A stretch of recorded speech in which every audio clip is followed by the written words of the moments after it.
if it was illegal to say stupid things into a microphone. Why must you be so stupid? These guys would be doing life without parole. Hey, everybody, we're back from prison. Why do we keep encouraging this kind of behavior? It's the Breaking the Ice podcast with Josh Dolan. You know, we could, go to jail for this. Along with Mike Shue and Isaiah Moskahana Mana Blitz Boskowitz, whatever the hell his name is.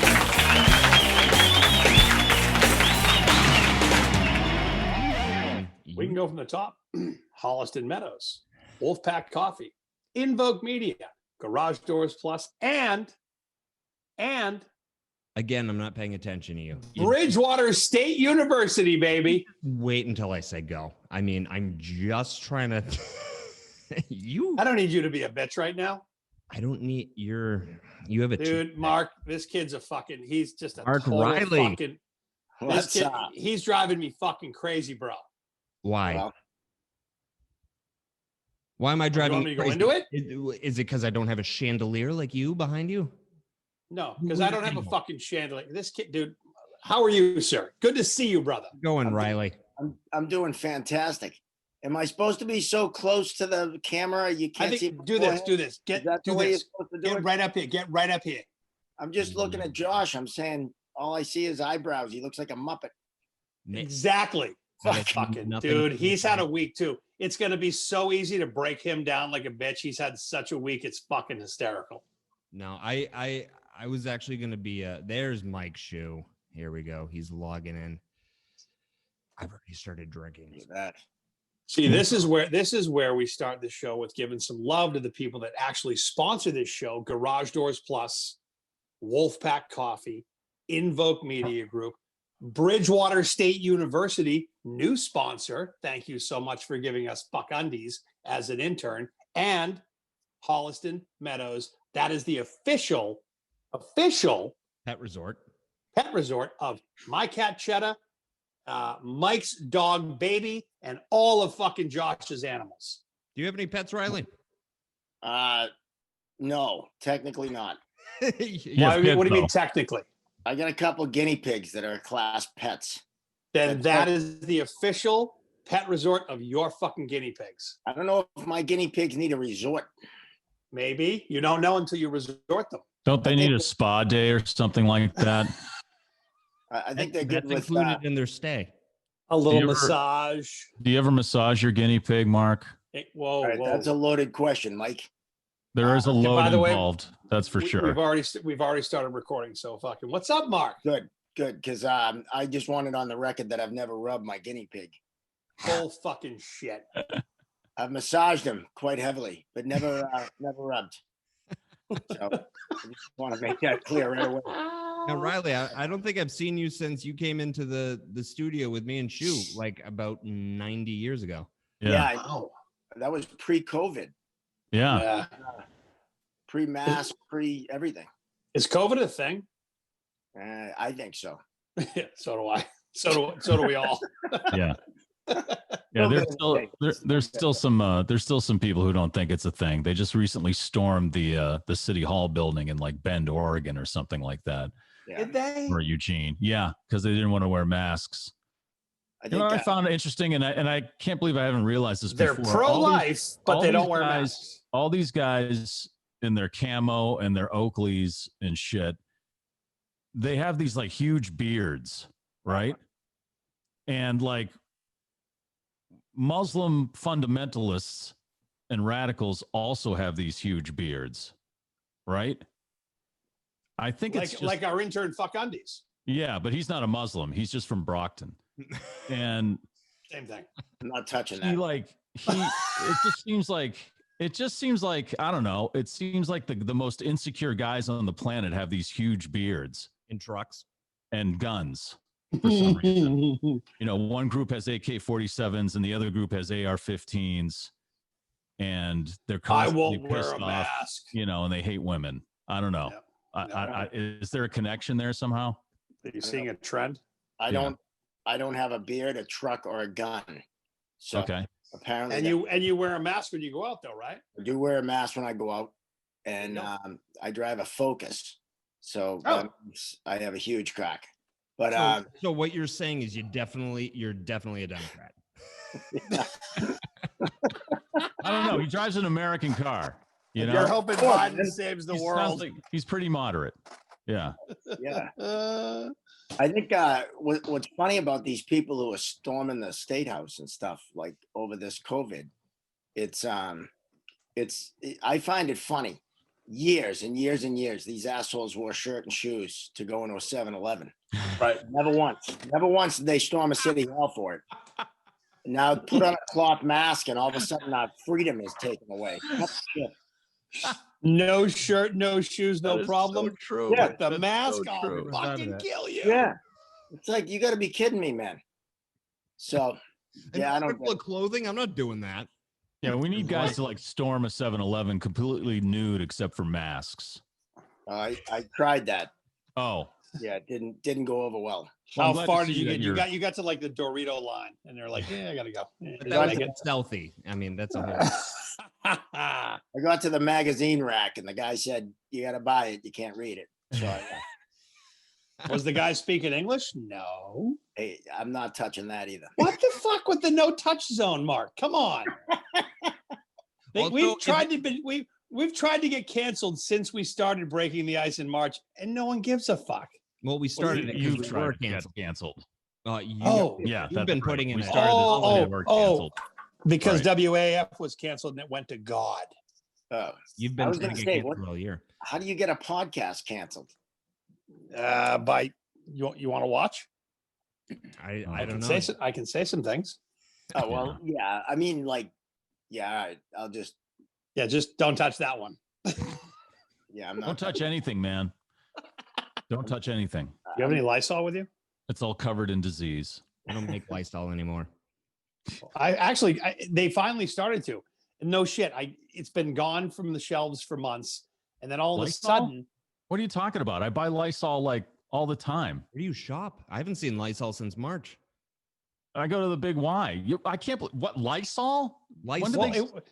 When did they stop making it? Because I've been buying. What have I been buying then? Knockoff Lysol from like from. it like, actually They're not has a making it. C. It has They're a obviously C just instead sending of it an all to S. Worcester. Oh, is that what it is? They're just think sending so. it to Worcester because nothing Right. can kill us, right? No, there was a shortage on that, and all of a sudden it was Mike's disinfectant, and you're like, who the fuck's Mike? I'm not buying that shit. Oh, there But was all a of a sudden- shortage. Okay, I understand what you're saying. There was a shortage of it, and there was a whole thing they did on like CBS Sunday Morning of some fucking bullshit where they were using that because they obviously needed that to be more focused on hospitals and Yeah. whatnot. But all of a sudden, no bullshit. Like 2 nights ago, I see a TV commercial for Lysol, and it's touting that it kills the coronavirus. I'm like, that's fucking ballsy. But you know what? Everybody will buy it again. Right. Remember when I like the kind that smells like a mountain meadow myself. It makes my trash can smell like a mountain meadow. So when I'm putting, garbage in there, it reminds me of being like on Mount Wachusett on a beautiful spring day. Wachusett Blueberry and Wachusett fucking. The mountain, Isaiah, not the beer, for crying out loud. Oh, come on. Focus, man. Mark, what have you been up to, brother? I haven't seen you in a long time. You're a referee, aren't you? Yes, a hockey A referee. hockey referee. Talk former about NHL that. referee. Yeah, Are you doing stuff? I had been up until 2 weeks ago, and then I stopped because I'm supposed to go to Aruba on Saturday. And Oh, I thought you were going to say I stopped because the governor shut us down. no, I stopped because I'm going to Aruba. no. What's funny is the governor. I thought we were going to get shut down again, but we never did. And Wow. Now, wait, so- what do you ref? Do you ref youth hockey? yeah, well, like juniors, college, and Oh, then okay, some right. youth. Like I do a lot of midget games, and I That's find not it a term hilarious. that's not a term that's socially acceptable anymore. Wait. You do hockey- like midget wrestling? In hockey, No. it's a different No, meaning. I'm telling you, in hockey, it's Oh, old school. oh. Every other sport went to like U10, U12, U15. We stuck old school. We go mites, squirts, peewees, bantams, and then midgets. Yes. We still get away with calling kids midgets. Wow. And the Weird. midgets are the biggest ones, which is weird. Well, then you go to juniors. So, Us. midgets are like the biggest youth hockey. And it's absolutely hilarious. Not one group has come after us. And That's an oxymoron, by the way. what's The that? midgets are the biggest youth hockey. right. And they did it. Yeah. Also, hockey is the most hilarious sport. I'll tell you what, I think now midgets, like you mentioned the wrestling, right?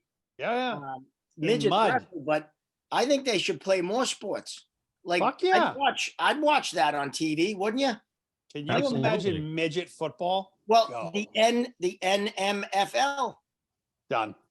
I mean, I think there's a few websites. I think there's got to be a few websites dedicated. I know Pornhub has a channel for it. Yeah, well, I finished Pornhub, so I'm all set there. I finished. Yeah, they sent me a certificate. They did. Wow. They sent me a certificate, and I was like, "That's impressive." That's a pandemic achievement. Oh man, now you got to move to X Hamster. Right. That's depressing. Wow. So how did you obviously stand-up comic, done all kinds of stuff with us when we were at WAF. We've known you for years. How did you become an NHL ref? How'd that happen? Well, I started doing it back when my playing days ended. I started getting into it because of my brother, and I did a year of high school, then went to Des Moines, Iowa, and did the USHL in the Central Hockey League, and then I worked at East Coast Hockey League, which is like AA.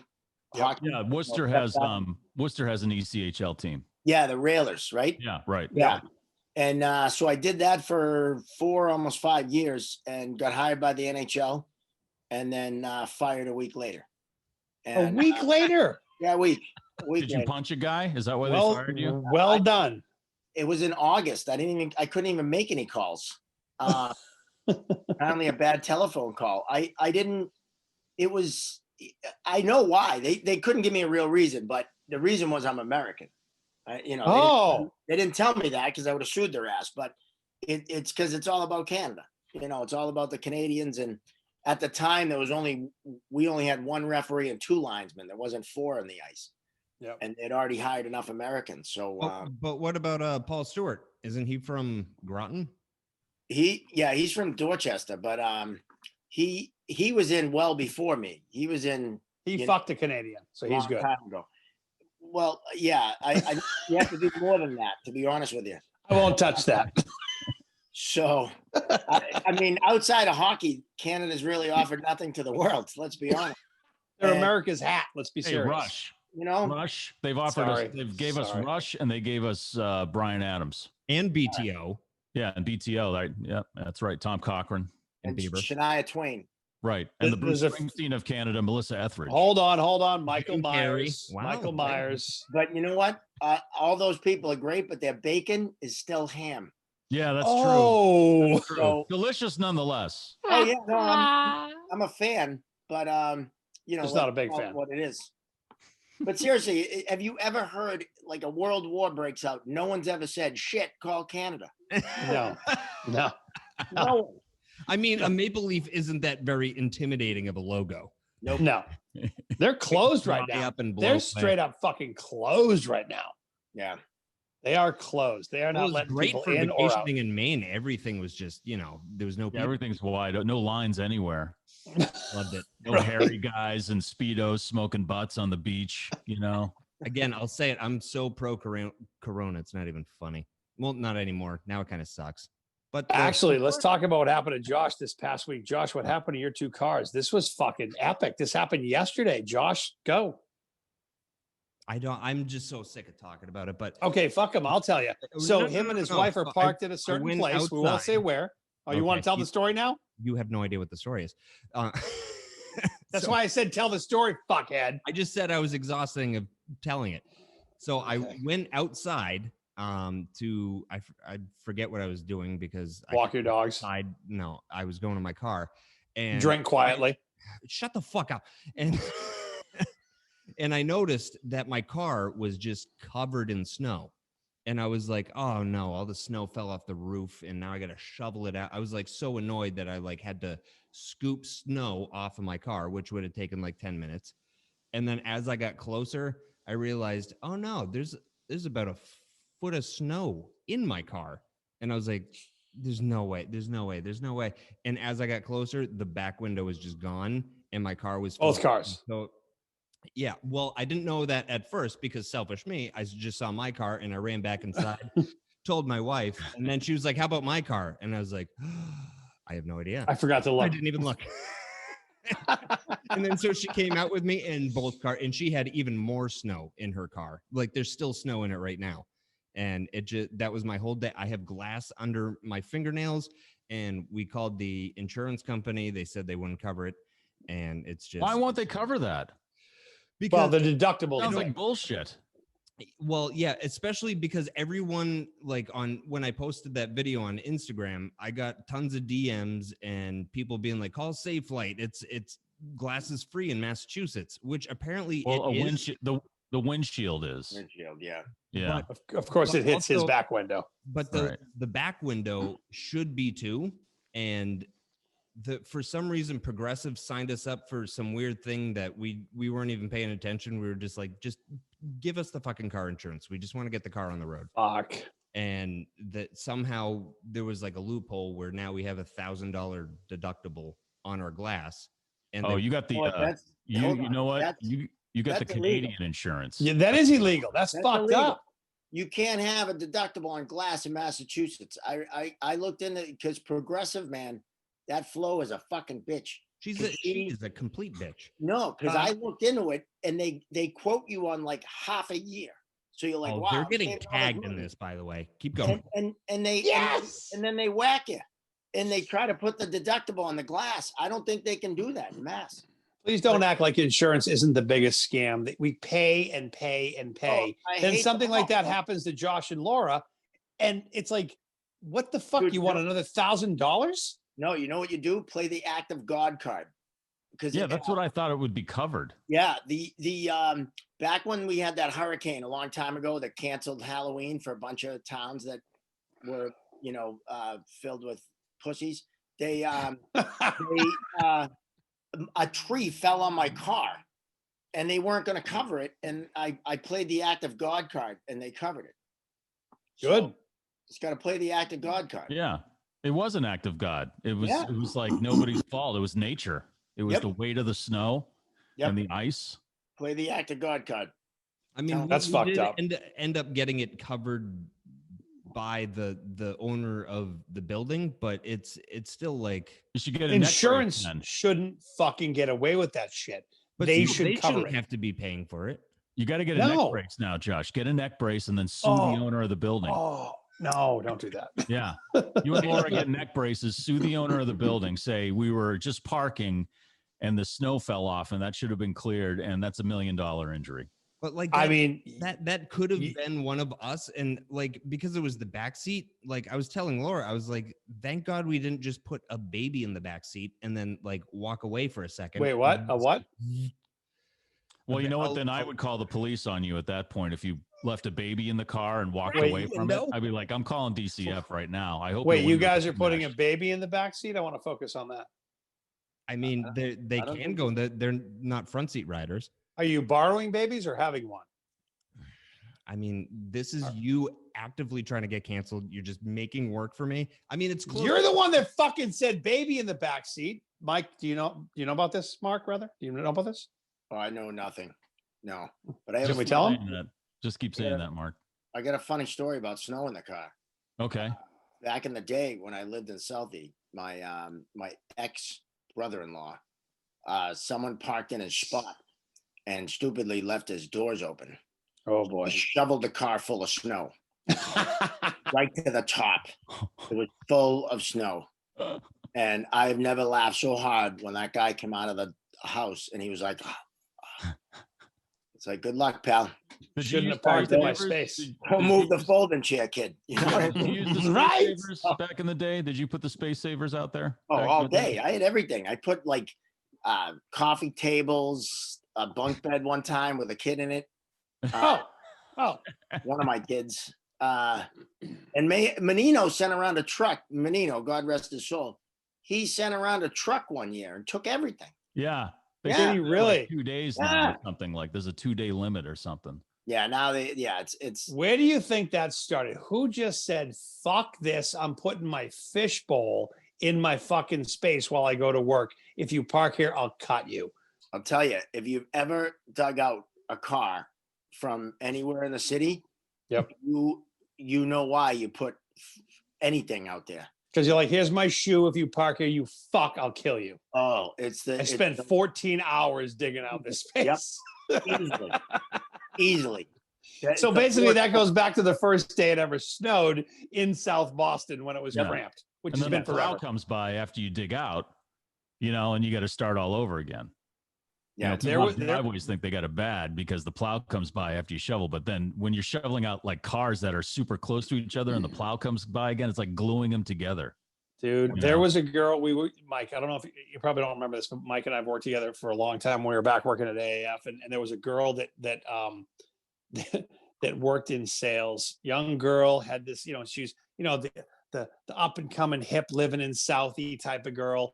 And she had her We car. just had one girl that was like that in sales. No. Like every girl in sales. Oh, but this one had her car plowed in, right? Uh-huh.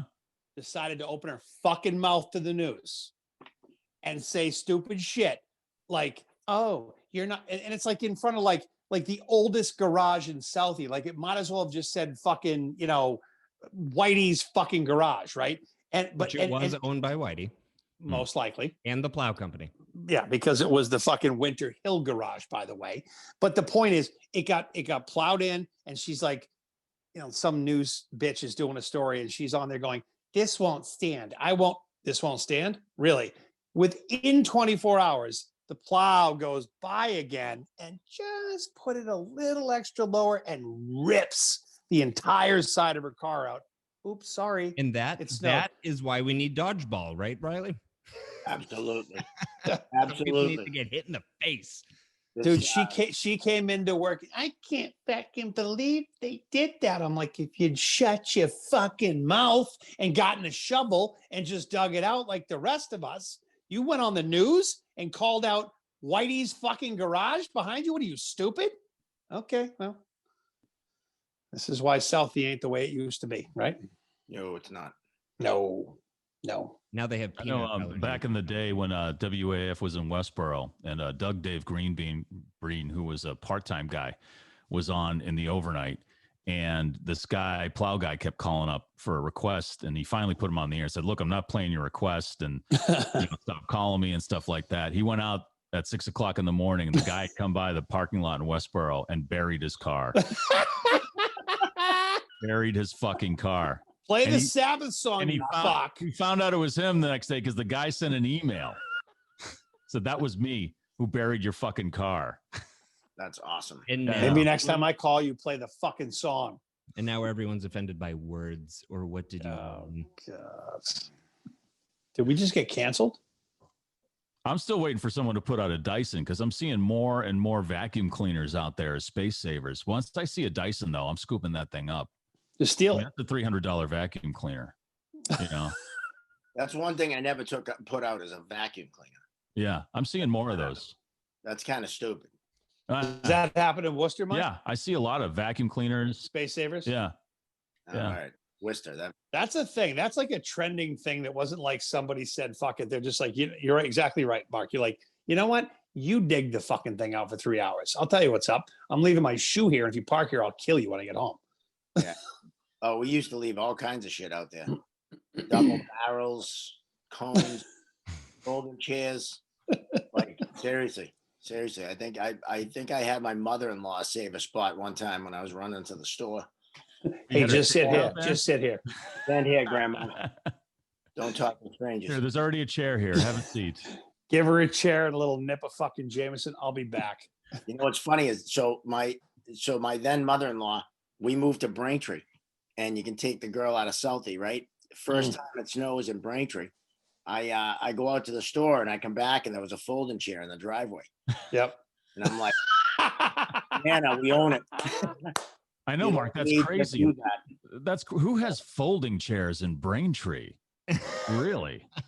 I mean, you'd have to have put out something nice from like, from Bernie and Phil's or something. We just moved from Southie. Bernie and Phil's. Like that. You can't take the girl out of Southie. Fuck you. Here's my folding chair. It's awesome. Folding chairs in Braintree. Also, don't tell a cancer joke at a cancer benefit in Braintree because they don't like it. No, that wasn't in Braintree. That was up in up in Who did that? Which one of you did Kansas. that? That was at Breakaway. Remember it was Josh. Oh, It was at Breakaway. I'm doing what the did show. you do, Dolan? This guy, like his whole neighborhood, all his family's there, and he had forget what kind of cancer he was battling, and Josh, Not the one that kills you. Josh, I forget who else I had in the show, and I'm like, just whatever you do, no cancer jokes, right? You told this ahead of time? I don't know that you told me that. I don't think I knew what the benefit was for. Maybe you didn't, but Yeah, Mark's covering his ass here. Either way, he starts the bit, and I know the bit. I'm like, he's not gonna do this.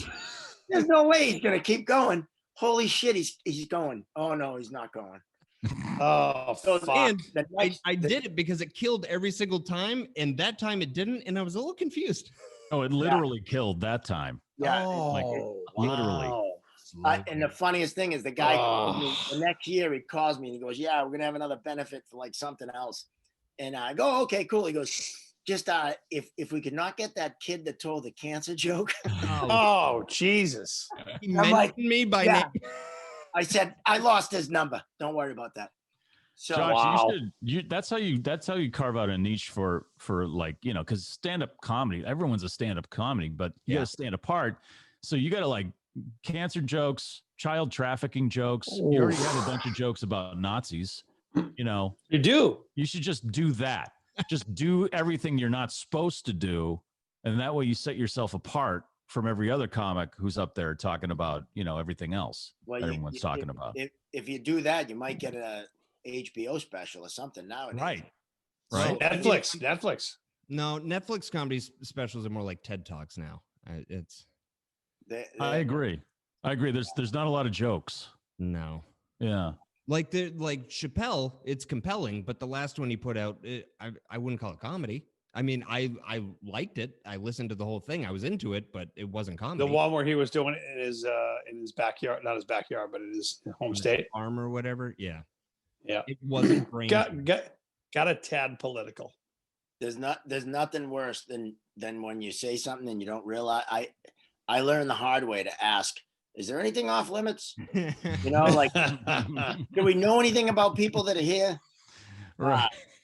Where is that? Where is that for you right now? Like, where is that as a stand-up comic? Like, how do you, when you write and produce and get ready to go, like, how do you look at Bill Burr? He don't give a fuck. He just keeps saying shit. Chappelle keeps saying shit. But as to Josh's point, he's got a little bit more political. Like, when you're sitting there writing now compared to writing 5 years ago, how does your brain work to say, can I go do this? Do you actually stop and say, can I? I mean, the reason why Burr and Chappelle and those guys get away with it is because they're Burr and Chappelle. They're so fucking big. They're just that big. Well, they also do it in a more clever way. Yeah. I mean, they do. I think they're very smart about it. Their writing's very smart, and they make it look easy. That's a lot of hard work. I mean, Bill Burr is a genius. Like, the guy is brilliant. And oh my God, the way he talks about subjects that you just, you know, like you said, Mike, when he did the No Reason to Hit a Woman, that bit there is absolutely brilliant.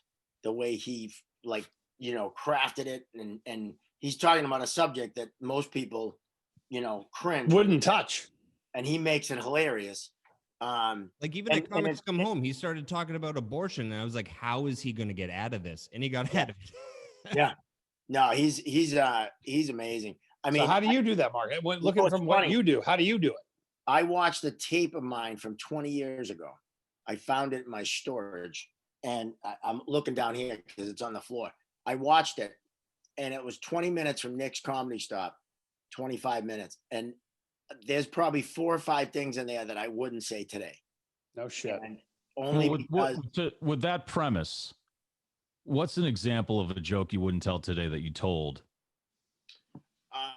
Well, sure, I can tell the joke. I just got to change the words. So, like, for instance, there's a few words that are just catchwords. Like the word faggot, you can't say anymore. You just can't. And it's like one of those things that it's one of those touch words that you say it and everyone goes crazy. Even in hockey, like if we hear that, we throw the kid out. But like 5 years ago, it was in the office. It was fine. Yeah. No. Right. it's just one of those words that now is just one of those words. So I think I said it 3 times in that 20-minute set. And all 3 of those jokes, I actually still do 2 of them. I just stop using that word and I say something else. I use a different word. What's the new word? And what's that? Barry. I said, what's the new word? Well, all right. So I did it. You want to get canceled? Yes. Yeah. No. I used to. I still do the bit about the 2-man luge, and I used to say what faggot Austrian thought of that sport, and so now I've changed it to what alternative Austrian thought of that sport. Jesus, really? It actually is funnier that way for some reason. But it also it's a hilarious joke, and to lose it just because of a word, it's like it's not worth it. Right. Like I'm fine not saying it. There's certain. If you've still got a good setup and it's still a funny joke, the word faggot isn't necessary. But back in the day, I mean, Louis C.K. had the best one where he was just like, listen, I'm not telling you to not be a faggot because you're being a faggot. I'm telling you not to be a faggot because you're being a fucking faggot, right?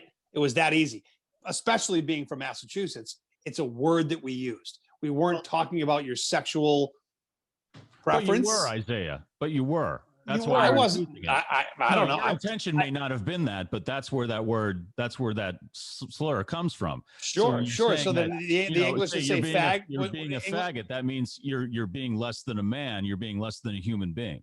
So Like, that's where that comes from. George Carlin used to say a faggot used to be someone who wouldn't go beating up queers with you. See, but again, at the end of the day, it's all not meant to hurt, but everyone's so fucking sensitive right now. Everybody's hurt. Well, So now, the reason people are sensitive about that kind of thing. Yeah, I think all of it. They've been beaten and killed over that kind of thing for a long time. Okay, you've never used the word faggot and thought it was okay. No, I have, but I don't use it anymore because I realize how hurtful it was. Okay, well then I don't use it anymore. Right. Well, but I'm just you're saying like it's just a word, but no, to some people it's not just a word. It's something that they live with their whole lives. It was just a word. Now it's totally a different thing. But before it was, and that's why I'm saying, Mark, is obviously have to change. You have to change the vocabulary. I think it's just kind of like the evolution of people and realizing that like there are certain words that are just hurt nowadays. They're not just those words you throw around the schoolyard, like the R word. That's one that you used to be thrown around all the time. Yep. And now it's like, I mean, I hate that word. And I used to say it all the time. And I do a bit about it saying like, what are we supposed to call each other in Southie now? And, but right? it's a word that's a clever way of using it and shining a light on it. Yeah. I mean, it's, and so there's certain, I mean, it's just like the evolution of people, and as a comedian, it's like, I don't need that word. Like that word wasn't really the crux of the joke. It was just a word. It was an flavor, so you just switch it out. And, I have jokes that I can make TV ready just by taking out a fuck, because it's just in there because, I mean, certain well-placed fuck can make things funnier. Yeah. But you don't want to rely on it. But sometimes it's one of those evolutions of things that you don't need to use, and unfortunately, and I do believe that like words are just words, right? So they're sound waves that your brain gives meaning to, but someone's perception is their reality, and you have to be aware of that. So it's not just a word to everyone, and that I think is where it changes from it's no big deal to you or me, but it is a big deal because the person that's perceiving it, it's a big deal to them. Right. And as, so that's something that I've had to come to terms with too as a comedian. It's like we're the last line of free speech.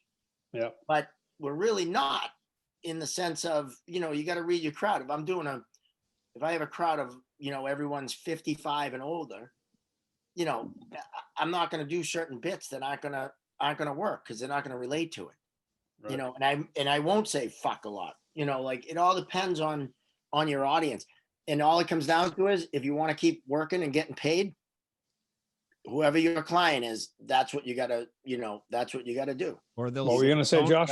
Or they'll say, don't have the cancer kid back, and then That happens too. it's just, Luckily, they liked me a lot. Jesus Christ. no, Well, No offense, Mark, but following up the cancer joke, probably was pretty easy. I'm just saying, and that guy's no longer on the stage, Right, and it's here like, I thank am. God that guy's off the stage. We'll take anybody. Thank God this guy's funny. Oh Yeah. my God. I don't know how he snuck in here. I think I went up and said, well, the open mic portion of the show is over now. Yeah, We're right. gonna, continue with the Well, action. how do you get?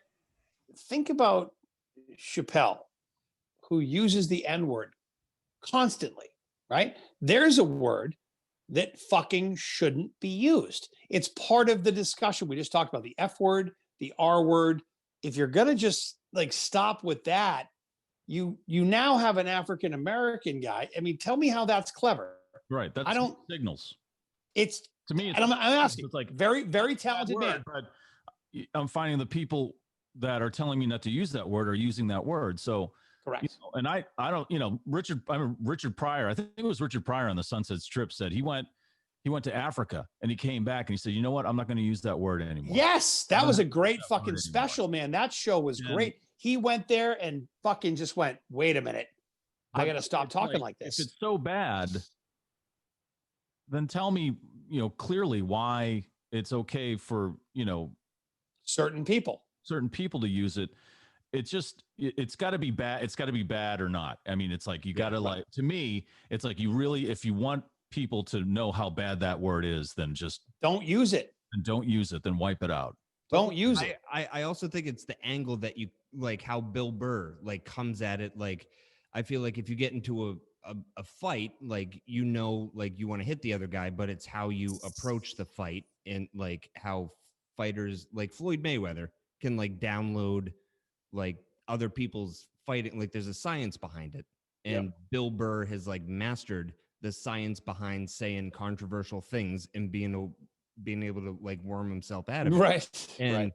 like the like in going back to the replacing the word, like saying you don't need the word retard, but sometimes the joke I think could need it, like in the movie Something About Mary, where Matt Dillon says, I work with retards. And then Cameron Diaz is like, isn't that politically incorrect? And he's like, I won't let any politician tell me who I can and can't work with. Like it's making fun of that kind of person. Yeah. Right. Exactly. That's turning it on that character. Yeah. Like I think too, like as a comedian, you can talk about things, and if you talk about them in a way, like any good audience can tell when someone is being hurtful or hateful, Right. and being funny. And like for me, if I'm going to do something that I think is kind of controversial, I'm going to do it in a way that people, I do a thing on gender. And one of my children, one of my kids is transgender. And so no one knows that though, in the audience, they don't know that. So when I do the joke though, it's questioning why there are 63 genders and, but I do it in a way that I'm an idiot. I don't get it. Right. Even though I get it because, I have a kid, I get it 100%. But I play it that I don't get it, and that's what makes it funny. So I think the word's almost like derogatory. If you become a derogatory person, like if you become that, like if you're hurtful when you say it, that's one thing. But if you're, Mike said, clever, we talk about derogatory is one thing. If I'm coming out and I'm hurtful these days and I'm whipping it out there, that's not cool. If you do it in a way like Josh said about Something About Mary, it's a way to still say the word. Not that you need to say it, but you're saying it in a way where it's not like truly hurtful. Well, it's all about intent and context. Yeah. Right. That's why Archie Bunker. Oh my God. Hilarious because. Oh my God. So good. Context, and it's what you were talking about, Mark. He like turned, that's the writers turning it on him. He's making a fool of himself. Right. Around him with characters who kind of correct him, I guess you could say, or try to correct him. And that's like the funny tension in that show is trying to keep Archie, in check. in check, totally in No, check. but it's like Archie's the guy who just, like you said, I'm clueless about things. You got to explain them to me. I just think I'm supposed to say Negroes or But, whatever like, he used to do. Like when he had Sammy Davis Jr. on and he was like, listen, I Right. can't do anything about being black, but why a Jew? And it's like you're making fun of that kind of person. But I think Right. or even like a Don Rickles, like today, people don't see that like, oh, I'm being ridiculous making fun of this kind of person. They just hear what you say and they're like, you stand behind what you just said. And then that's why people are getting canceled. Right. Yeah, I think too. There is an oversensitivity across the board, and I think that lends itself to we need dodgeball when kids are in first grade. Oh, right in the fucking. But and that's why in my gym class I do play dodgeball. Good. But has that been fired? Has that been banned in schools? In a lot of schools they won't let. Why? Yeah. Really? Yeah, I did because not know that. there's like they say there's targeting and there's bullying Well, and there's there's targeting because that. Yes, there is, and yes, there is. Let's But go. like, target. But I could go off on a whole thing. I know why, because the other kid's being a faggot. Oh, Wait, Jesus. did I fuck this up? I thought I was going forward. Shit. Shit. You just went really backwards. Damn it. Fuck, I'm so sorry. Right in the face. I was just going to talk about bombardment, but you went to a place. I got canceled. So, but yeah, I think that I have no idea what I was talking about now. I'm good at that. I think it was dodgeball and bombardment. Oh, I think but it all lends back to we're afraid to let kids know, hey, everyone is not good at everything. Yeah. Everyone there's 7 forms of intelligence, right? No one, even the most brilliant minds in the world, aren't brilliant in all 7. So it's like, instead of encouraging kids to find out what they like and what they're good at and what they should focus on, we say, you're good at everything. And the kids, they know. They look at the kid next to them and go, I can't do that with a soccer ball. But the kid with the soccer ball might look at the kid and go, how did you figure out that math problem? Right. It's like, instead of encouraging kids to realize everyone's different, we all have our strengths, we all have our challenges, and it's okay, and accept everyone for their strengths and their challenges. We want to make everyone the same. And it doesn't work. That's not how this world works. That's not how nature works. So we're creating a problem that's going to be a problem for a long, long, long time. Well, isn't that about it seems like it's conforming. It seems like it's conforming society to think a certain way. Almost how like people look at government. Like if they're conforming to a certain way, you'll always look to big government for money. Let's use that as an example. You'll always conform to being always. Not everyone does deserve a trophy. Okay. If I didn't win the game, I should go practice. And that's no disrespect. That's how I grew up. I'm sure that's how Mike and you and we all grew up the same way. If you don't win the Super Bowl, okay, you're second. Go practice. You don't get a ribbon.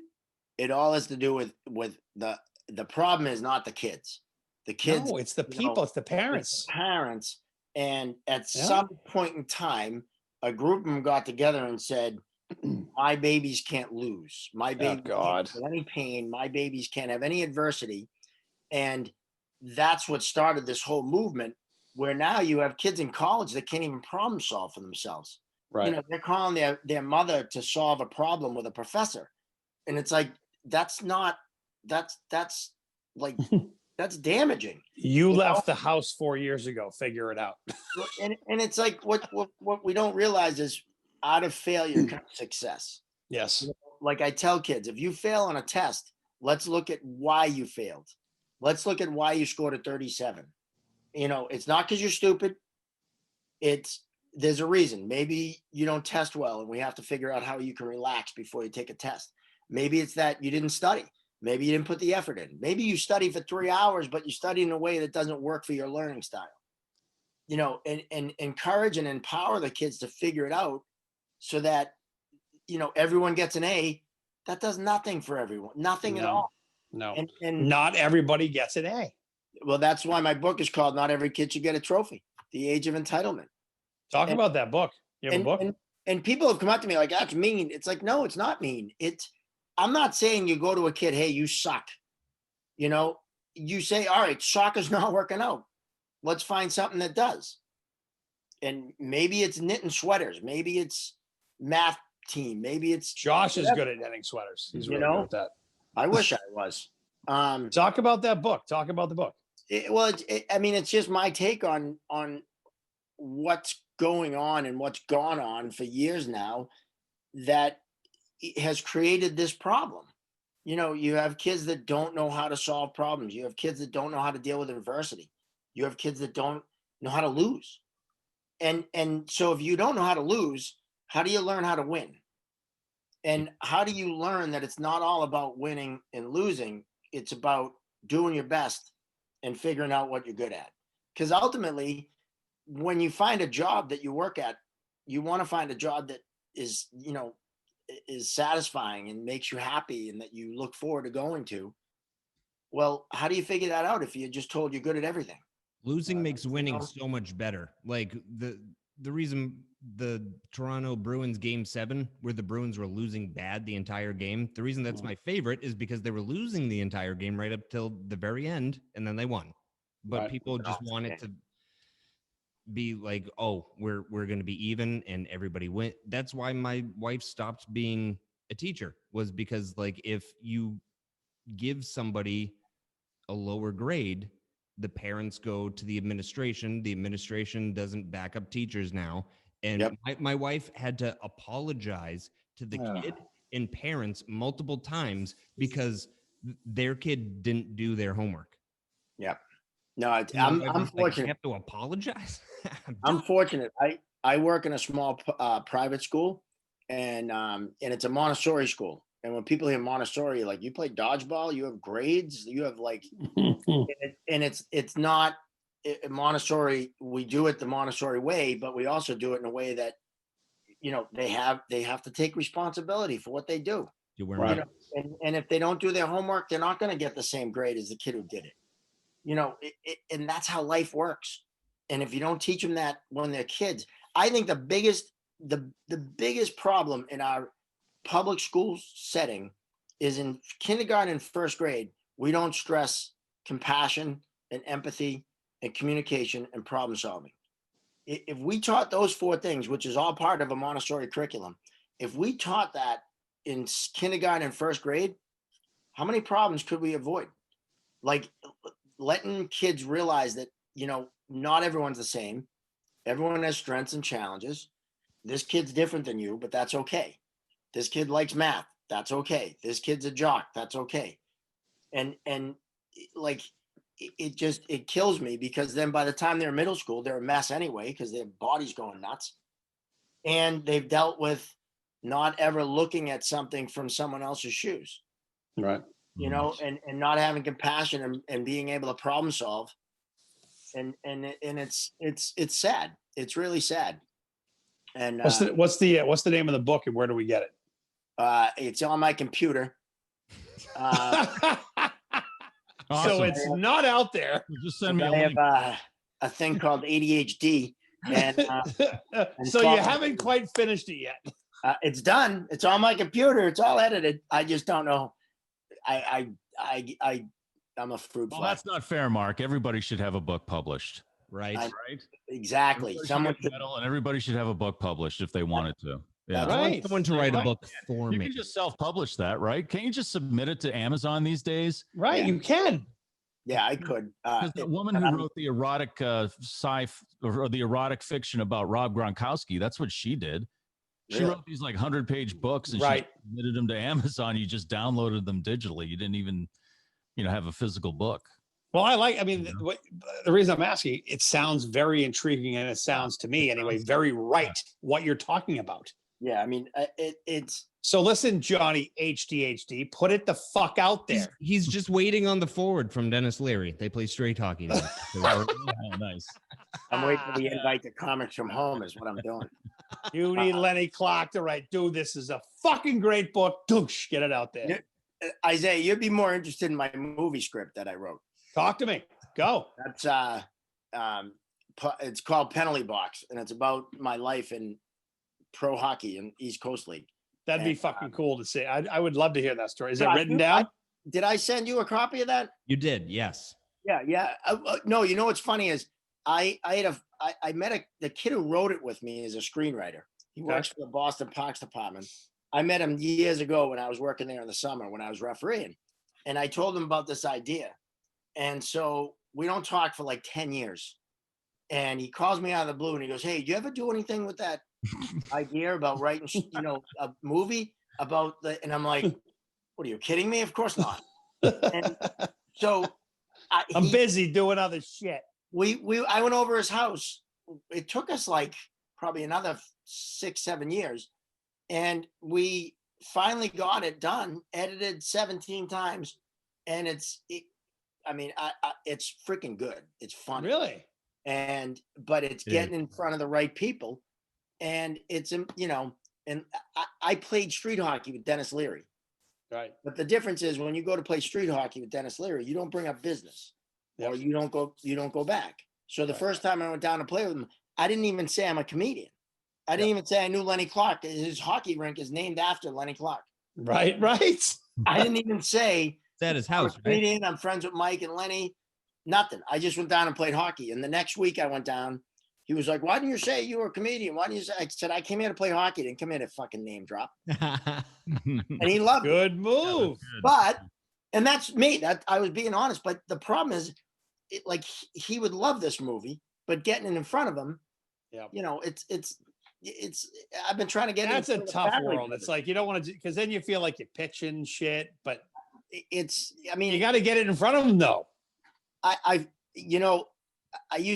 figured the universe, if it's meant to be, the universe will make it be. And it's call Lenny. He had a stroke. He's basically on borrowed time right now down in fucking Martha's Vineyard. Give it to him. He'll give it to fucking Dennis. That's a bullshit excuse, Mark. All right. Wow. If the universe says it's meant to be, then it's meant to be. If not, whatever. No. You just said everything you just said previous to this is just bullshit. You don't well, let's find a solution. Well, you're good at this. Let's see how we can make it work. Now you're like, oh, well, whatever. It's just like when fucking what's his name from the Padres when he came to the Sox. Who was that fucking guy that Fatty Pants loved? The panda. Rodriguez. I'm sorry, Rodriguez. Yeah. Was it Adrian Rodriguez or the guy from so. He went back to he said, well, Jesus didn't want us to win the playoffs, get to the playoffs this year. I was like, no, fuck you. You didn't want you to get to the playoffs this year because you hated your manager. So come on, Mark, he's calling you out. You're actually calling you out. No, you're absolutely right. And we have worked with what's his name? He's one of the head writers for the Farrellys. And Peter Farrelly? It's not one of the Farrellys. It's his name is Mike Cerrone, and he's one of the writers that's worked on every one of their movies. And he's worked with us to get it to where it is right now. But it's like, oh yeah, I gave it to Peter, and it's like, oh, okay, did he read it? But Mike can't make him read it. It's like, and then they're working on Loudermilk, or they're working on something else, and they don't have. It's like if anyone ever sits down and actually reads it, I think someone will want to make it. But it's like, you're at Dennis Leary's house. Maybe the universe accidentally leaves the script on his kitchen table. Right? I never thought of that. Next time you're playing hockey, let's go. He sold the house in Connecticut with the hockey rink. So who's that kid that made Goon? The Canadian kid. He was in Jay Baruchel or Baruchel. Yeah. Yeah, he was he's been in like all of Judd Apatow's movies. He's like works with Seth Rogen a lot. But he's like a huge hockey fan. Yeah. And he just picked up Doug Smith's book in an airport and read it. And like the book was out of print and Doug Smith didn't even know it was like still in the stores. And he read it and he contacted Doug Smith and was like, I want to make this into a movie. I'm thinking Stifler is you. And then that's how it happened. Wow. I didn't know that. Maybe Doug Smith can help out Mark. Maybe we can put it in front of Doug Smith. And then he can punch it into Baruchel's face or something. I like how you did that. Right. No, I like that. See? David E. Kelly, who did tons of shows and stuff. He did Mystery Alaska, one of the best opening scenes of any hockey movie ever. That's where they got the idea for the Winter Classic, I think. Probably did. He is a huge hockey guy, and I called his office, and the woman was like, "Do you have representation?" And I'm like, "No." And yeah, Josh Dolan. Yeah, well, she was like, "He'll only accept scripts from a represented, someone with representation." And I was like, "But what okay." if it's a and I'm good thinking, script? I'll have my buddy call, and she's like, "It has to be." And she must have read my mind, because she was like, "And it has to be like a organization, like a, I don't know how she put it, that's like a real agent, certified, or like one of the big ones, like some kind of And I'm like, yeah, okay, just have him read the thing, he'll love it. But it can't just be fucking Fitzy from Southie. Exactly. So that's the main, like, getting someone to read a script is like getting hit by lightning, and then having them want to make it is like getting hit by lightning while you hit a scratch ticket. It's like, yeah. But you have those connections. There are those people that Dennis. It's not like you're intruding. You're just take a look at the fucking weird thing, guy. They're weird people. People that are that big are You're not the only guy that's doing it. That's the thing. True. That's the other thing. They're getting a million other treatments and a day. Stuff. You can put it in their hand. Looking for a radio job, and you got to go and just keep pushing that. It was a cassette tape at the time. Yep. You got to keep putting that tape on their desk and keep calling him. I remember I called Cruz from WFNX every day. Say, "Hey man, just checking in to see if you listened to that tape yet." And then finally I was at my mother's house, and she had these two little yippy fucking poodles that drove me, and they barked at everything. So they were near me in the kitchen. I said, "Hey, Cruz, it's Mike Shue. I'm just seeing if you listen to," and I stomped my foot, and they started barking. And I went, "Oh my God, these dogs are tearing me apart." And then I cut off the line. He called back an hour later. And he finally said, "You know what? Yeah, I'll give you tape a listen today." And then the next day he called me and said, "Yeah, we're not looking for anybody."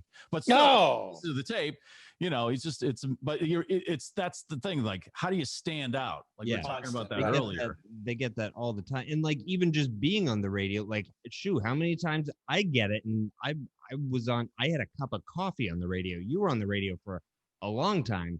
You must have had tons of people being like, "Hey, how can I get my band to get airplay?" Oh, yeah. Demo.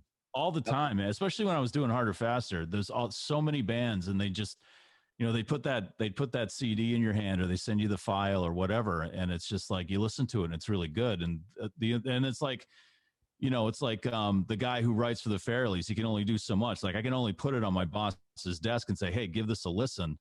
I can't go in there and hold his arm behind his back and push his face into the speaker, because he'll fire me, and this man may not be worth that. But it's like, so I know what that's like. They're probably just getting bombarded, because I did the same thing. I bombarded guys with my stuff too, and it's just, it's hard to stand out. The other option, and I've wanted to do this, but is to make it myself. But the problem is I don't have $500,000 kicking around. I think I could make the movie for $250. It doesn't have to be a $40 million movie.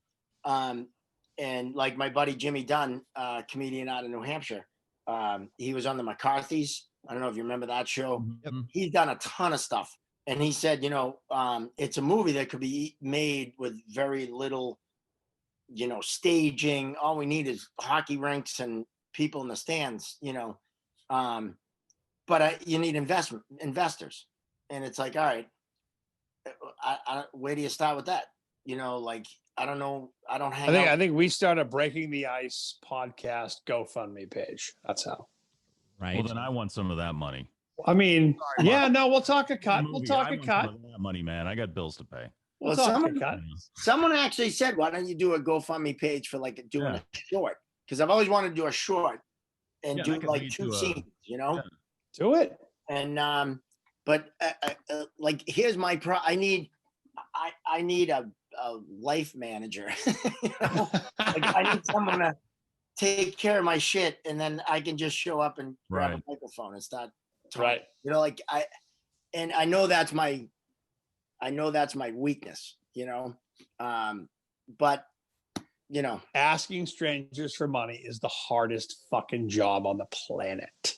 yeah. But that is a good idea. I think doing like shorts or like quick Instagram. I think that might be, you know, the show Letterkenny.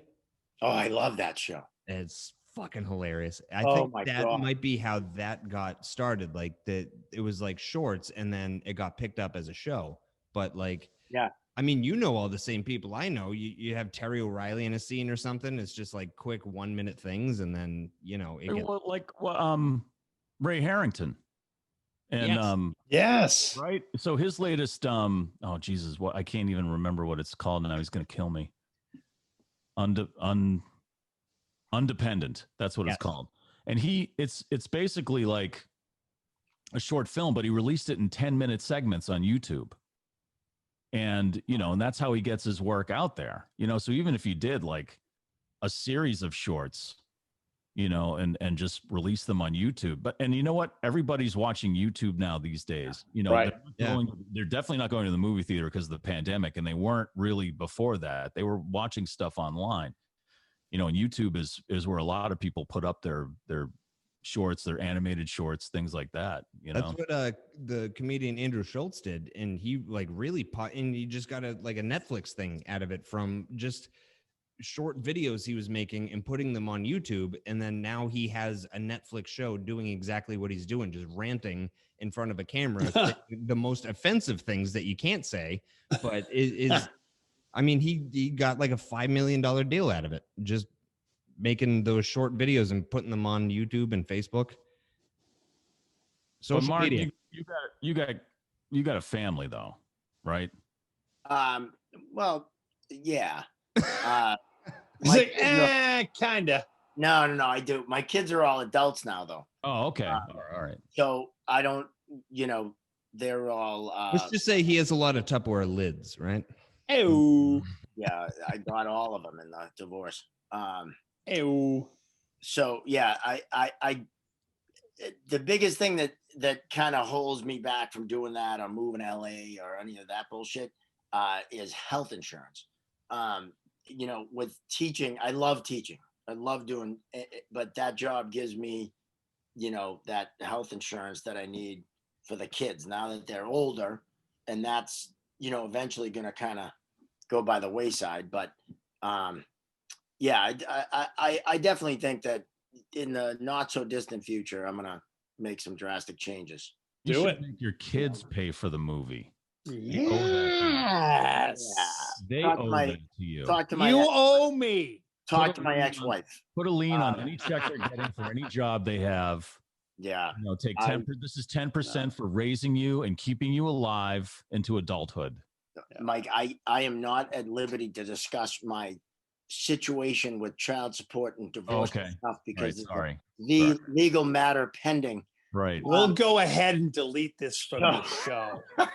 Let's just say, yeah, There's a reason they're called ex-wives. yeah. This pandemic is killing me in more ways than one.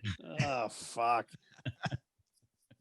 All right, so I've decided I think Josh, Mike, and I can be your life coaches and totally fuck your world up. That's a horrible idea. No, come on.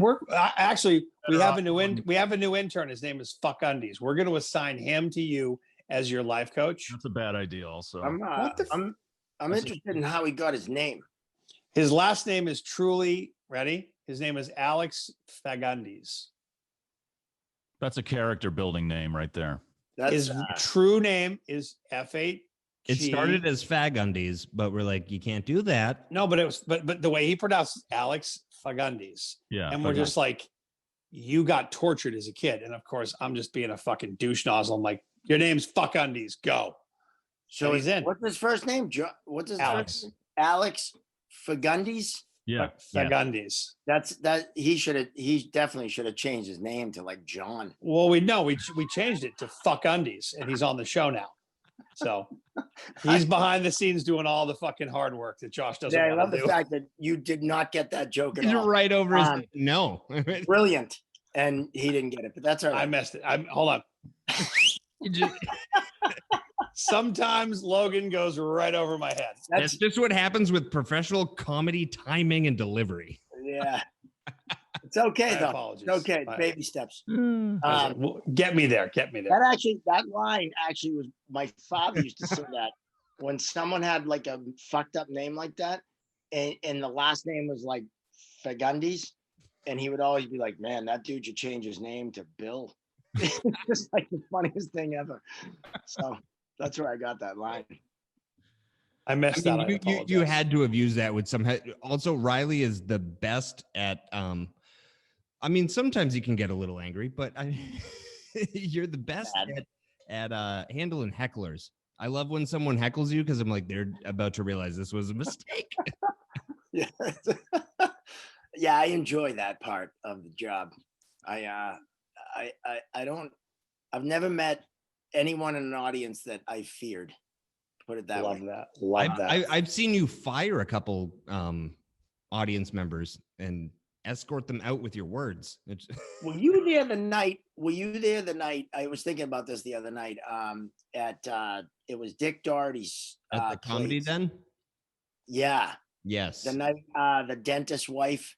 I Yes, I might have forgot he said was the something to her dentist. that And there was a was very- bachelorette party, and we thought they were going to be the problem.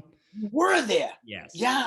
Yeah, that night was before the show. There's a bachelorette party and and I'm like, this is gonna be a nightmare.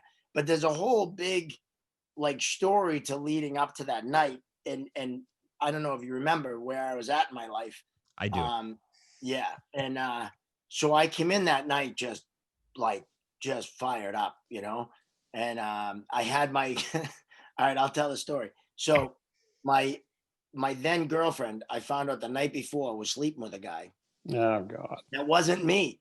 And so that Saturday, I came to terms with that after shooting about 1,000 hockey pucks in the basement and snapping about 4 sticks.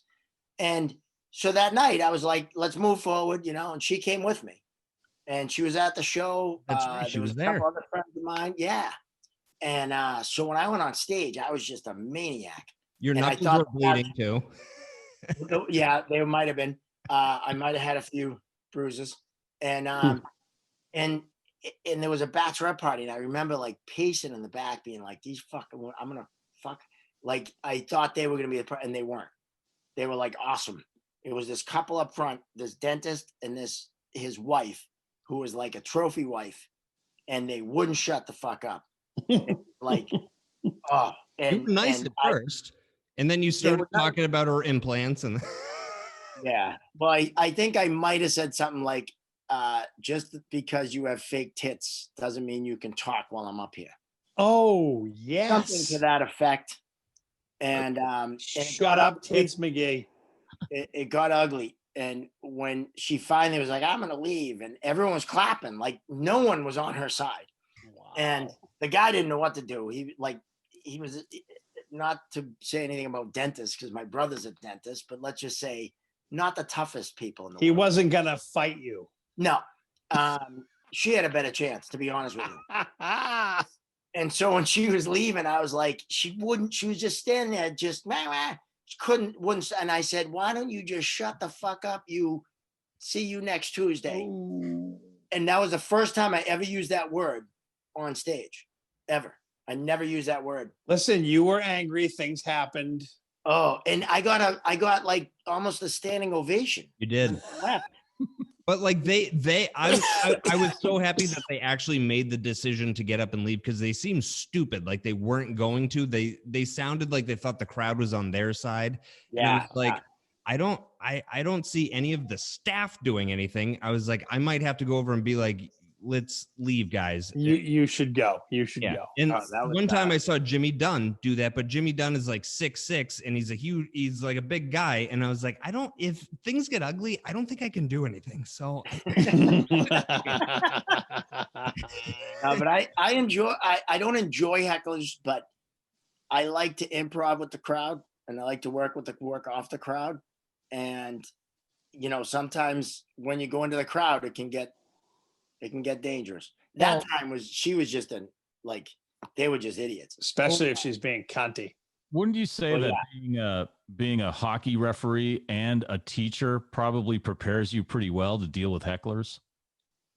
Yeah, the hockey refereeing, definitely. Because back I learned from a guy, Andy Van Hellemond, who he's in the Hockey Hall of Fame, 25 Stanley Cups, I think he worked. No shit. He taught me you never swear on the ice. Never swear at a player, never swear at a coach. So you had to work clean. But I always wanted to get the last word in because it was all about one-liners. So right, like if you can get a coach laughing or kind of tell him fuck off without saying fuck off, it's an awesome thing. So I learned all that, and makes you get creative. Yeah, right. And you have to think on your feet because you can't say to him, well, you're right, that wasn't right. True. But you also don't want to say fuck you. So you got to kind of, I always say, you smack him with a newspaper on the nose without him knowing that that happened. Right. And, so definitely that helped. And I don't know, it's just something I enjoy. But did you ever have somebody like a coach or somebody actually like come after you? Like, wasn't it like Tony Granato or something? That like Donnie Granato. Yeah. Tony actually played. No, that was a rip on Donnie. Sorry, Donnie. It's funny as Don. I actually. So I got that one because I was listening. That was good. That's new to you. That's new. Baby steps, motherfucker. You know what? Maybe you got him a big microphone to stick in his face. Maybe he might realize that's how this works. Anyway, they just like cocks in their fucking face. Shut up. Keep going. You're still on the show, aren't you? Shut up. Keep going. So we're out in the USHL. It's like the top junior league in the country, in the United States. We're in Green Bay, and it's game 3 of the championship series. Green Bay versus Rochester. And Donnie Granato and I with Green Bay never really got along all that well. And this was back before I learned not to swear at coaches and players. I was a major asshole as a ref in the USHL. I actually told the coach to blow me so loud that the crowd heard me. Oh no! And one of the people was my boss, so that did not go over well. Oh. But wow. There's the promo, Josh. There's the promo. You only lasted a week in the NHL. That's surprising. I know, right? Shocking. What'd you say to Ray Borg? So, Ray Borg almost ran me over when I did the black and white game for the Bruins. That's a whole nother story. Wait, was this before or after he hit the van full of Chinese ladies? Oh God! What? Oh no, that was way before. Okay, so just checking. So I'm in Green Bay. Actually, Green Bay was the suckiest ride from Minneapolis to Green Bay. We had an apartment in Minneapolis, and you had to drive across Wisconsin, and it was miserable. I only did it once because I went over there and pissed Donnie Granato off so bad. My boss never sent me back until game 3 of the championship, and so all the refs everyone's there because it's like the championship. And I called I don't know how many penalties on Green Bay in the first period. They were the most penalized team in the league. Rochester least penalized. And for some reason, that surprised Granato that I would call more penalties on his team. So I'm walking out underneath in the runway to go to our referee's room. And he comes charging from behind and grabs me by the shirt and is screaming and yelling at me, right? Grabs me, fucking Riley. And I turned and I had my hand caught, I was just going to punch him. And my boss caught my arm. And no way. Grabbed him and separated us. And I ended up that was the second coach I threw out in my career. And actually I hadn't thrown any out until a couple weeks ago. But and so I had to throw him out. I had to write a big report. It ruined my night of drinking. It was how dare he? It's like a police report. Right. That's why cops don't want to do paperwork. Cops just want to go get fucked up. Do I really need to write this up? Come on. That night I had to get Brown County sheriffs to escort me in my car. Oh my God. There was a few hundred, 400 or 500 people in the parking lot that were not happy with me. And so, but that summer in Hingham, I'm doing a game in Hingham, refereeing a summer game. And who's there but Donnie Granato? No way. And he's scouting kids, right? Yeah. So I come out of the restroom and you got to go down the stairs at Hingham, and he's standing right there. And I go, hey, Donnie. what's up? And he looks at me like, I go, do you remember the last thing you said to me? I think you said you were going to kick my fucking ass. Oh. And I go, see this patch? It doesn't say USHL anymore. So what do you say when I'm done reffing, you and I can meet outside and we can see how tough you are now? And he was Did you? Oh, fucking awesome. So, and I would have fought the little prick. He pussied out, didn't he? I could have taken him back then. And so I went and did my games and he was nowhere to be found. But then get this, it gets even better. The next year, he's fucking coaching a team in the East Coast League. Oh, Jesus. So I tell Andy the story, and Andy's like, listen, first game, just go up, tell him, you know, everything's cool, new year, new league, you know, let's put the past behind us. And that's what I did. And he never said fucking boo to me. He never even acknowledged. Oh no, when we came up, I went up and I said, hey, Donnie, new league, new year, let's bury the hatchet. What happened, happened. And he goes, I'm all for that, Riles. Good. And then after that, he never even questioned anything. Never said a word. What ECHL team was he coaching? He coached It was the Growlers. shit. I don't remember. Because there was two coaches from the East Growlers that went to the East Coast League the next year, and both of them as coaches I had a problem with. The other one was Mike Lazazara. He coached the Dubuque Saints. We called him the Laser. He was like 5'0" and feisty fuck. And he always wore a suit that was That's too why big. he's angry. And Right, he's 5'0". nothing. everything that wasn't batted down, he hacked on the ice at me in the Bloomington Ice Gardens up in Minneapolis. Hucked everything out at me, and I threw him out. And then he shows up in the East Coast League the next year. These fuckers haunt you, man. You got to do a pay-per-view special where you fight them all, like Tyson. But the best was I can't do that now. Why? Because of the ex-wife? Stop it. No, because yeah, I don't know. You can get killed now. Come on, we'll help you. I don't want to. I'm too old. Thank you. That's why. Okay. I'm too old now. And but you know what's funny is Steve Johnson. One of the funniest things I said to a coach, Steve Johnson of the Olympic team, right? He's coaching at Fargo, the Fargo Bears in the USHL.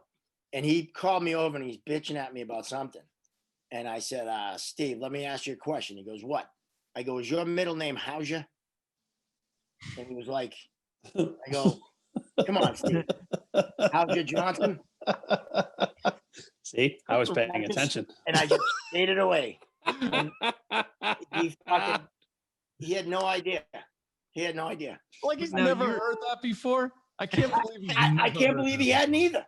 That's insane. Because you hit it, but you hit him at a time where he wasn't expecting that coming from a fucking ref skating up to him, going, "How's it?" in the middle. I did. That was one thing I loved doing. Was I guess that, like Mike, what you said, the hockey definitely set me up for the comedy because I love fucking with people. Because you can skate up and skate out because they're looking at you as an authority, but you can walk up and be like, "Hey, what's up? Fucking bend over, see ya," and you're out.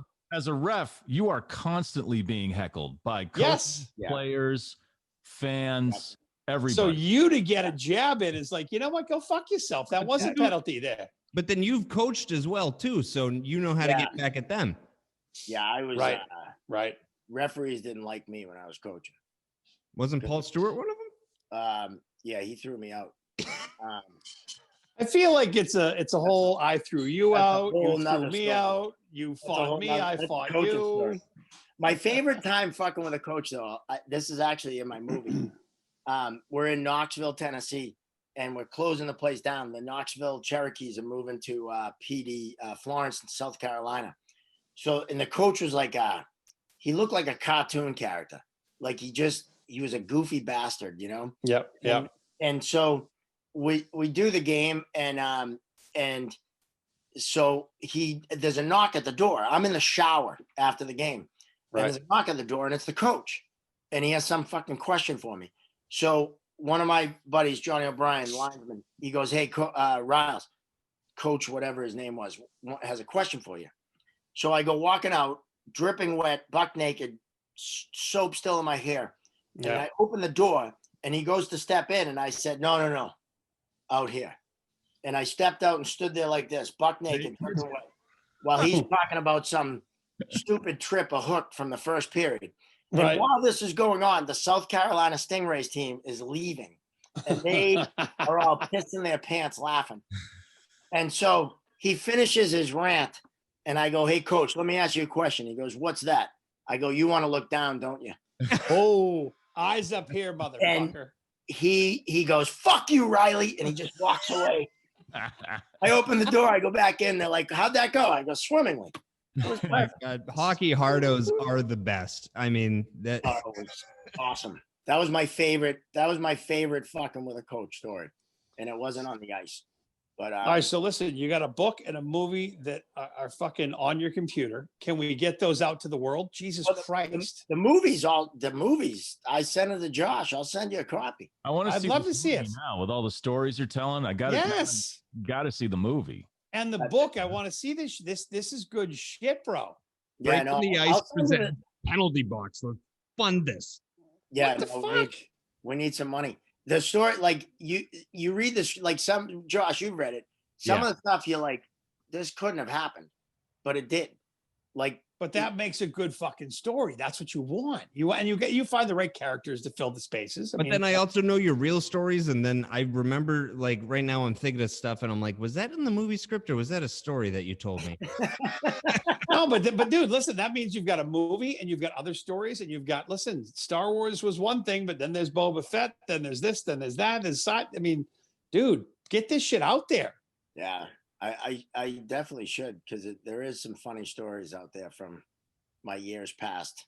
But like, even a movie, it could be like a Netflix series or like a like. Well, I've always said like we've took the original script was 164 pages. Yeah. And a comedy is supposed to be like 90 to 95 pages. Yeah. So we chopped it down. It's still at like I want to say it's 120 or 118, which is still kind of long. But there was so many things we cut out that there is just endless shit that you know. But go with what Mike said. In this day and age, short duration things, like you're letting a short go at 10 minutes somehow, 5 minutes somehow. No, I like it's teasers. I mean, this is how social media doesn't survive, because with this show, yes, we put out a show, but Josh also does a tease, a quick, a zip, a bang. That's it. It's all it is. Yeah. Just to get you to suck it in. You've got all these fucking crazy stories. Give them 5 minutes. Give them another 5. Do a series. Do a fucking Riley series. Rye Dog series or some whatever the fuck you want to call it. And it's just these hits that lead to the length of 160 pages, which is the movie. Right. And people would consume that shit all day long. I mean, people like podcasts. Yeah. Yes, exactly. I think what's cool about it is that it's a perspective that has never been done. Right. The Billy Crystal movie, Forget Paris. He was a referee in the NBA. Right. It really wasn't about that. It was it wasn't. Yeah. It wasn't like like Slapshot or something. Right. It's about the refs. Yeah. And totally, so this is this is like the refs world and how we interacted and stuff. And so it's unique, and it's original, and it's fucking funny. I mean, not just because it was my life, but but you lived it. That reminds me, I was asking Josh earlier, do you know, it's a small world, do you know Pete DeBear? Pete DeBear. Yeah. I think I do. The name sounds familiar. He's up in Maine. He's a ref. Do you know Jay Durfee? Sounds like a nickname, Pete the Bear. I know, right? No. Do you know Jay Durfee? Durf and I, we're buds. We do a bunch of games together. He is hilarious. No shit. Yep. Okay, Durf and I are fraternity brothers from way the fuck back. And just today, he shoots me a text that he was talking about these college games that he was supposed to ref, but a bunch of them got canceled because of COVID. Yeah. And then Josh is like, we're having Mark on. I'm like, wait a fucking minute. He's a ref. I swear to God, Durf knows fucking Riley. Durf's awesome. We have a blast when we work.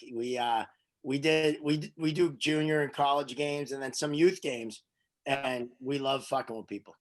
He was on. He texted me today just to be like, hey, fucking watch some game on Nesson at noon. I'm the ref. So he was doing a game today. He does Hockey East. Yes. He does a lot for Hockey East. I usually do D3 college because the D1s play Friday and Saturday night. Okay. And I'm always doing comedy in the regular world. Not so much now. You and I have to fucking get together and fuck with him. Oh, that'd be awesome. If he doesn't really know each other, that would be awesome. I mean, when Josh sent me the email that you were coming on, I obviously have known you for years, but then I'm like, wait a second, Ref, not just stand-up comic. And Durf literally just fucking texted me today saying, hey, Isaiah, I'm doing this. I'm if fucking Riley knows Durf, we're going to fucking destroy him. Durf's awesome. Let's fuck with this kid. It won't be hard, man. It won't be hard. Unless he sees this, and then it probably would be. Well, we won't release this till Thursday, which is after Christmas. So we'll get in a little early. And I'll say something like, we'll come up with something like quick in the next couple of days. I'll get your number and we'll fuck with this kid. All right. He's good people. Yeah, he's awesome. I love Durf. Dude, so fucking pumped to have you on the show, man. Thanks, man. Any stand-up dates you want to plug or? I'll be playing my bathroom tomorrow night. And what about your dining room on Christmas? Christmas. Actually, if I get I'm supposed to go to Aruba on Saturday for a vacation. My passport today went into in process. It was in not found up until this afternoon. What'd you do what'd you fucking do? How'd that happen? I sent it November 27th. And I did the expedite thing and the whole thing. And it apparently the passport office closed, but forgot to tell the post office. What, did you not have a passport until yesterday? What are you fucking new? What? I've been to 45 of the 50 states. I haven't gone out of the country other than Canada, Aruba, and St. Lucia. That's all I do. I've never had a passport. I've never left the country. No. And I'm not allowed in Canada. So, I mean, what can you do? Well, I went up there when I was a bantam, I think, and played hockey. I might have been a midget, too. I was going to say, wait, bantam or midget? Go back to that. I think I might have been a midget. Hashtag midget on the show, Josh. Come on. Hashtag midget. Do it. Canadian midgets are big. Big. Wait, whoa. They're big? Oh, they're big. Canadian midgets are big. Because they eat that ham. They grow their midgets big up there. There's your promo right there. Canadian midgets are big. Yeah. Hashtag Canadian midgets are big. So I might use that actually. Fucking shit. No, I never had a passport. So the passport hasn't come yet. So if it comes, I'm supposed to leave Saturday morning, but there's a club down there. That was my original point. Aruba Rays is the comedy club down there. The guy who owns it, Ray, he's originally, I think, from Boston. So it's not just I'm supposed to do some shows down there while I'm down there, like just to, jump on and do some guest sets and then hopefully get booked to come back down. Nice. So that's hopefully will happen next week if I get out of Boston. And then maybe you can ref one of the Aruba hockey games. Yeah. Very big down there, hockey in Aruba. Just like the midgets in Canada. I think they're called like the West Winds or fucking Melted Ice or some shit. Well, the good thing about Aruba is if you do run into a midget, as long as you're on the beach, they can't catch you. Wait a minute. Because I don't know if you ever seen a midget run in sand. Hilarious. Confused at what we're talking about now. I apologize to all the midgets out there and the little people. Don't apologize. They're dwarfs and they're fine. And we also apologize to the bantams and mosquitoes. So. Right. And the squirts. Yeah. Yeah, so I don't have anything coming. I have a Zoom show. Hold on. I do have a Zoom show, which the Zoom is that what this is? That's what this is. So this is the show? No, it actually this one a giggle Zoom or a cow February Zoom? No, February 26th. It's for some group that does stuff with recovery. That's very specific. We appreciate I have a few recovery jokes if you want Well, I'm 15 years sober. So, yeah. Do you think that'll last a long time? You gonna quit that or? I think I got a shot to make a couple more days. Days? You're going to make it until you get your fucking passport, go to Aruba and get fucked up. Well, if I fall off the wagon, it's going to involve a stripper, a hooker, and a midget. Which is also in the movie. And ladies and gentlemen, golf clap. And a squirt. There's probably going to be a squirt involved. Yeah, if I can, that's a whole nother story. Mike. Can you That's up can to you her. can you fucking FaceTime? Can you FaceTime one of us when that happens, please? If I find a midget that happens to be a stripper and a hooker at the same time, That squirts. I might just retire. I might Right. just lay down right there. Imagine that, Josh. Mike, we're like, we talked to fucking Riley right before the motherfucker went right into the sunset. Yeah, He went to Aruba and he never came back. Never He came found back. a midget that squirted, and it just ended. He was scheduled to ref a Railers game, and then it just, Right. You went off the rails. he, No, I'm not planning on doing anything stupid down there. I mean, the key word there is planning. Well, yeah, that gets you out of a lot of shit. Correct. You know? So you're 15 years sober, really? 15 years sober. Congratulations, man. Congrats. Thanks, man. Yeah, it's tough. Mike's been how long off cigarettes? 16 years. 16. Wow. That's a fucking, that's a I thing. want one every day. Right? Every day. I crave it, at least one craving a day where it's like I look at a friggin' convenience store. I'm like, I'm stopping. But yeah. I am still an It active goes away pretty alcoholic. quick now. So active. No, it's all good. me too. I've been reading brochures though, so I'm a card carrying member of alcoholism right here. The funniest thing is some of my friends and one of my favorite people in the world, Don Gavin. I think one of the funniest people alive. I'll put him up against any comedian you want to put him up against. I actually talked to him today. I called him. I did a wellness check because he lives down in Florida now. And That's a shit show state. oh yeah. Every time I see him, he's like, so you still not drinking? And I was like, yeah. And he goes, that's too bad.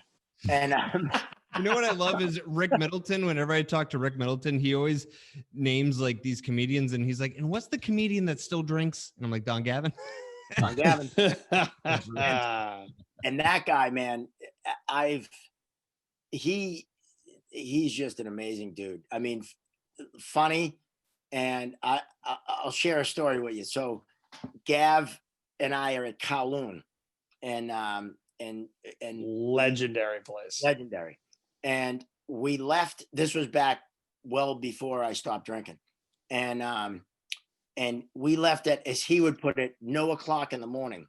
And so it was like probably 3 o'clock, and I get in my car, and like there was 17 steering wheels. And he jumps in his car and out the parking lot, and I'm like, oh shit. I put my seat back. Next thing you know, it's like 8:30 in the morning. So I'm like, oh fuck. And somehow you're in the Golden Banana parking lot. What the No, fuck? I was married at the time. So That doesn't mean you can't go to the Banana. How living dare in you? Southie. So I go home, and I get home at like 9 o'clock in the morning, and I open the door, and we went right into the kitchen, and my then wife is standing there at the sink, and she's like, oh, how was your night? And I'm like, good. And she's like, oh, that's good. And I'm like, you're not angry? And she goes, you were with Gav, right? I go, yeah. She goes, oh yeah, I didn't even expect you this early. But he really is like what I never knew, because there's not really anything of him online. And No. he just like guested on one of the shows at Giggles one time, like a Lenny show or a Steve Sweeney show. And I don't know if I've ever laughed that hard, maybe because I wasn't expecting it, but it's just like all the like, it's like quick rapid fire, like you don't even know why you're laughing, because like I don't even remember his act. It was so funny. Like I just remember one line. It was something about, and then his dog walks in, and I lost all control of my body, and I had to like lay down on the table. I know what bit. I work with Gav so much. Like he's just, and if you sit at the bar with him, he'll throw away more material in an hour-long conversation than most comedians will write in their whole lifetime. Like That's awesome. He's lightning. And he grew up my oldest brother in West Roxbury, which was kind of funny because he's really smart. Like he's real smart. And my brother is the dentist, and Bruin's dentist.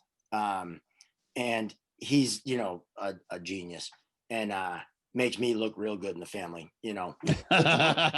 Which one tells dick jokes for a living? That would be me. Who fit up Pasternak's mouth? Well, he's pissed at Pasternak because of the broken tooth. He wants to fix it. And Pasternak's like, no, I like it. He's like, I'm your dentist, you nitwit. Like, anyway. So you're making me fucking look bad. The night I meet Gav, I walk up to him and I go, hey, Don Gav and Mark Riley, I'm Teddy Riley's brother. And he's like, oh, Teddy Riley. Oh, he was really smart. Yeah. Like I'd get a 92 on an exam and I'd be like, oh, what'd you get? And he'd go, I got a 97. And I'd be like, ah. This is the first time I ever met him. And I go, so I'm thinking about doing comedy. And he goes, why?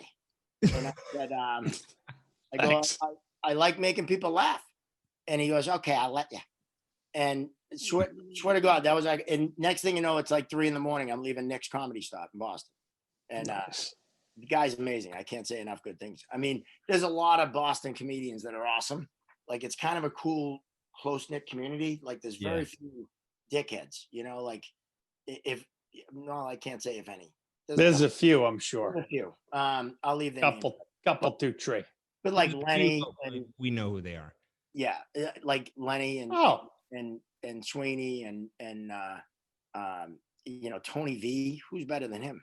Rogerson, you know, Jimmy Dunn, Kenny, Rogerson. I mean, there's so many great ones, and like aside from the people that came out of here, you know, the Stephen Wrights and the Joe Rogans and all those guys,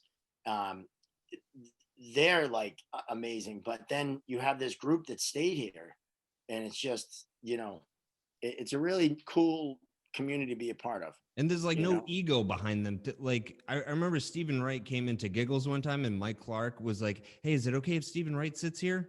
And I was like, no, I don't sit with people who have been on Carson. Yes, he can sit here. He came in one night to Giggles. I thought he was a homeless guy that wandered in the back. He got that bad beard. Yeah, he had like this jacket on and this hat. And yard work gloves. Yeah, and super cool guy. And he's like, and he was like, you guys don't mind if I jump on, do you? Because no. And I'm like, what? Like Emo Phillips, that's his act. Bobcat Goldthwait. Stephen Wright's actually like that. I have a VHS tape of his special from 91, that I found in my tapes that I was going through a couple weeks ago. And I'm like, he is just amazing. But a great guy. Bill Burr, like you meet him and you think, you know, you knew him your whole life. Like they're really cool. You know, people think we suck here from Boston and we're assholes, which is we're kind of dickish. We're a little dickish.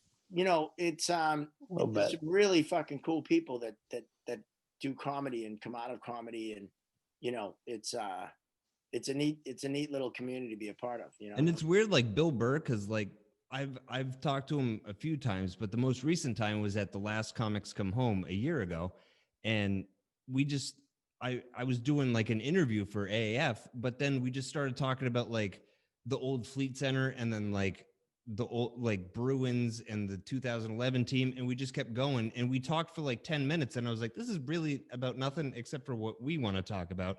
And it was like, holy shit, I'm just like shooting the shit with the guy that's basically on the top of the comedy mountain. I'm like, that's like just shooting the shit with like Richard Pryor. Right. I'm like, but he doesn't seem like that. Yep.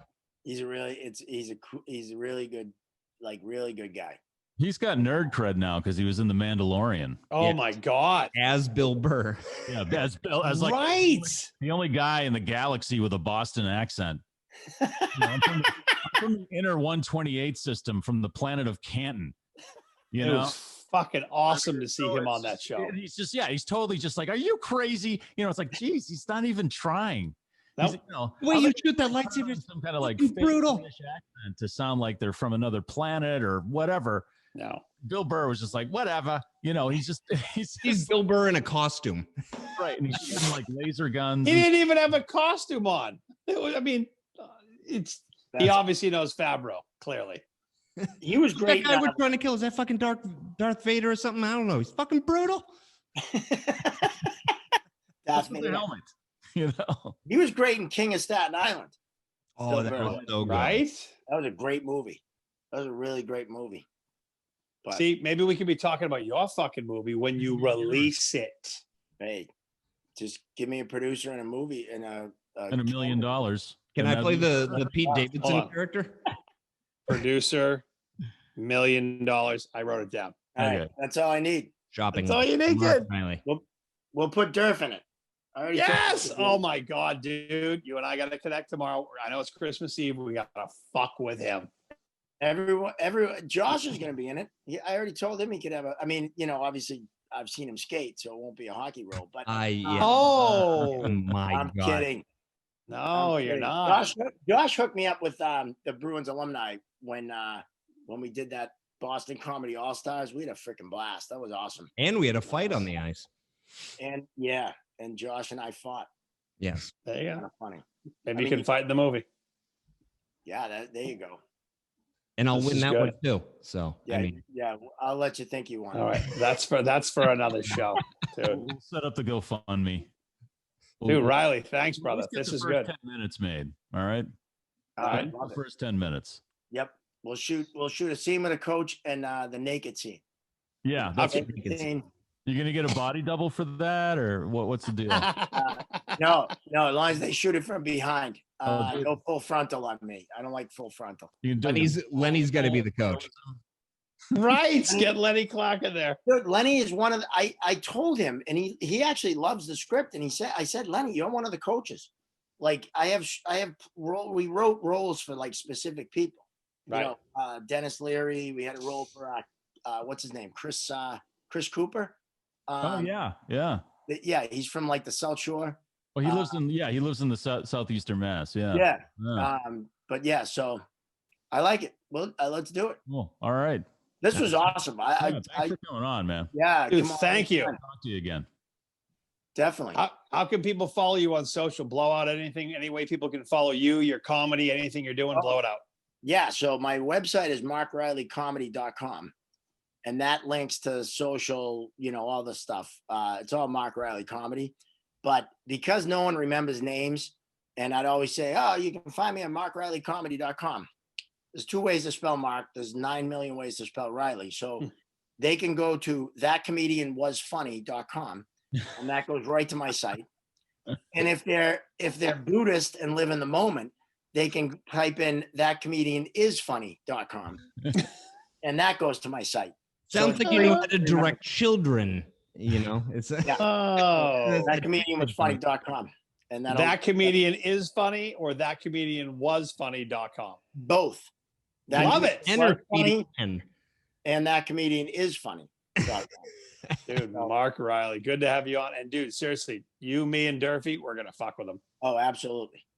Dude, awesome. Absolutely. Thanks for coming on the show, brother. Tance for having me, guys. Right. Seriously, this has been a blast. I can't believe how long it's been since I've seen you. I feel like it was every other week for like 5 years. And We haven't seen anybody in months. I no know. comedy, no hockey. That was like what, September or something like that? Yeah. Yeah, I think it was. Yeah. Yeah. And I don't even know what fucking day it is. I sent you a memory from my Facebook from when we did Oh yeah, when we were Dirty doing Water TV we used to do Dirty Water TV together. every week. So yeah, this is We'll good. get back to it soon. Yeah. No, I really appreciate you guys. This is awesome. Good luck at Aruba Rays if you make Yeah, it down. I'll get there. Yes. I gotta Yeah, get that come on. passport first. Get your fucking passport. Let's The go. Aruba Rays, the hockey team, right? That's Yes. It's where the South Carolina Rays moved. Yeah. Awesome. Oh, also Merry Christmas, guys.